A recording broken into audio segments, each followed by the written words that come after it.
Let me show you something that should not be possible. On the screen is a business account locked down tight. The password is 20 characters of pure nonsense. No human could ever guess it, and no computer could crack it in a lifetime. There is even a hardware key plugged into the laptop.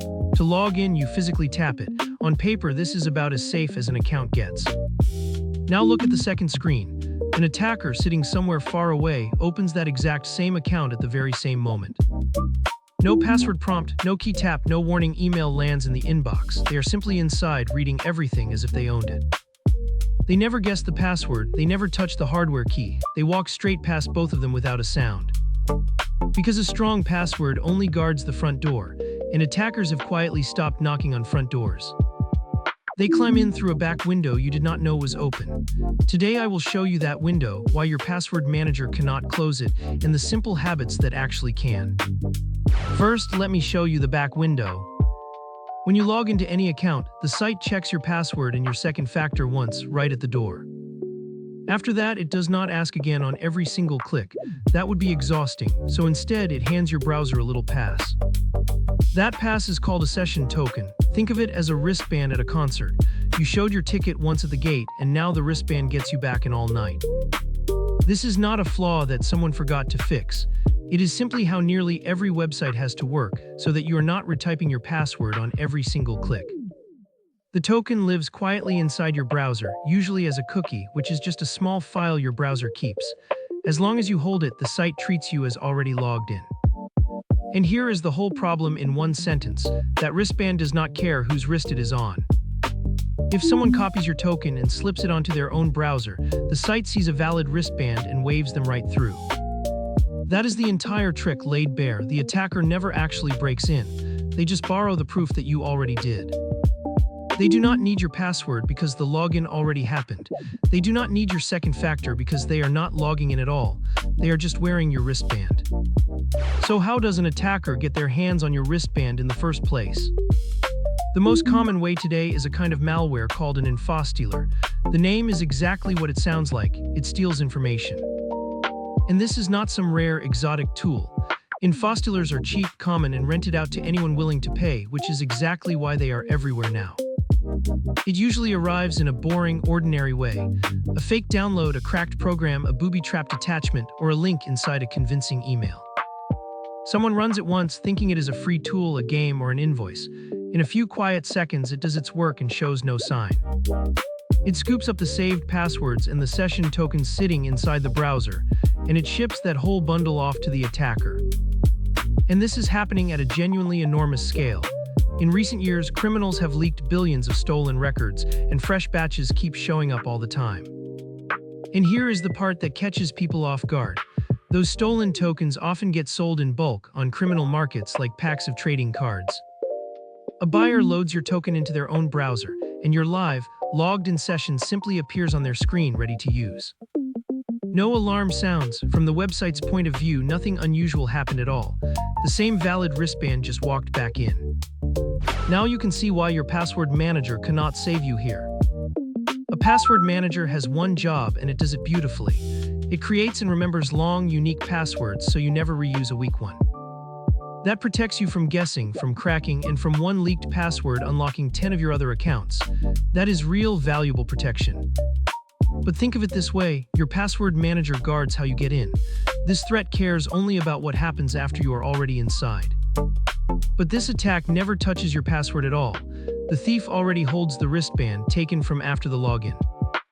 A stronger password does not help because the password was never the target. It is like adding a second deadbolt while the window stays wide open. And your multi-factor authentication, the code or the tap that proves it is really you, only fires during a login. A stolen session skips the login completely, so multi-factor never gets the chance to challenge anyone.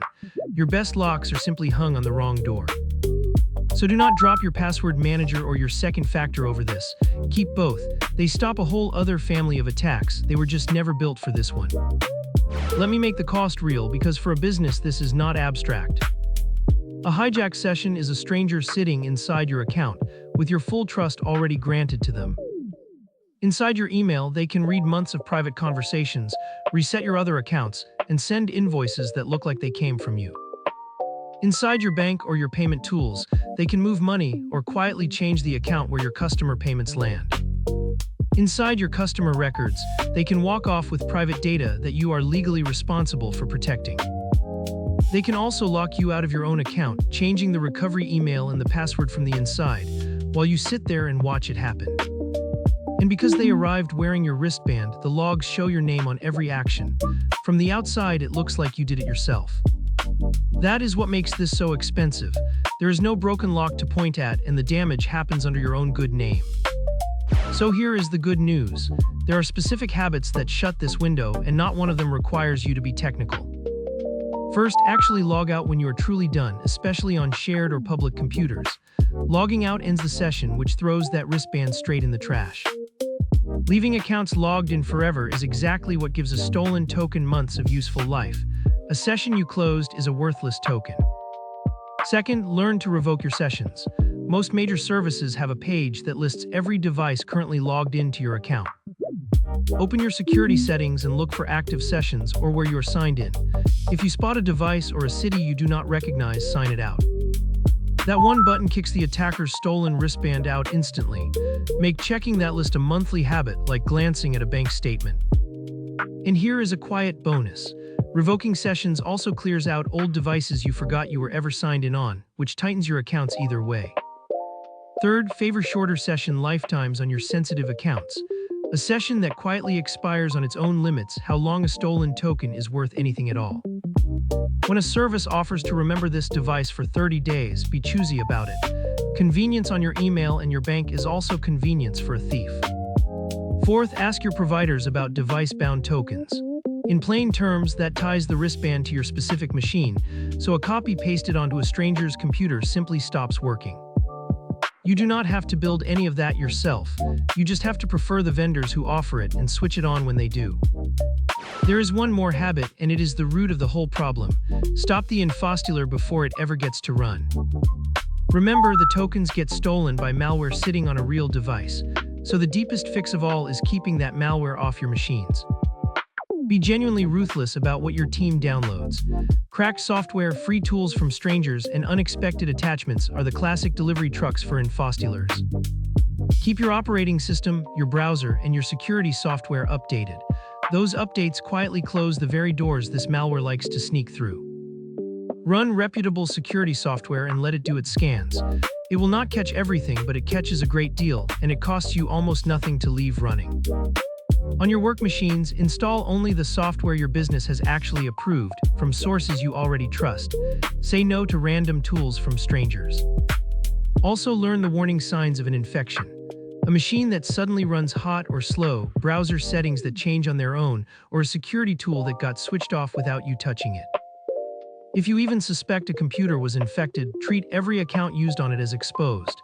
Change those passwords from a clean device and revoke every active session. Cleaning the malware by itself is not enough. If the tokens already left the building, you have to cancel the wristbands too.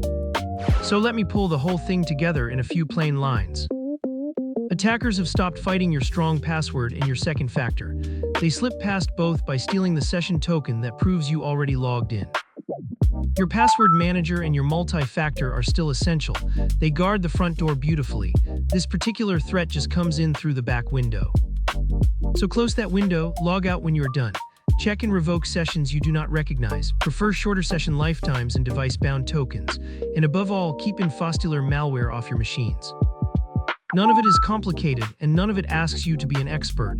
It only asks you to guard the door that everybody else forgets. One honest note before you go. This is educational content to help you protect yourself and not professional security advice for your exact situation. If you think you have been breached or you handle sensitive customer data, bring in a qualified security professional. If this made the invisible finally visible for you, go ahead and subscribe. Here at Guardrail, we turn confusing threats into simple habits, one episode at a time. I am Max. I will see you in the next one.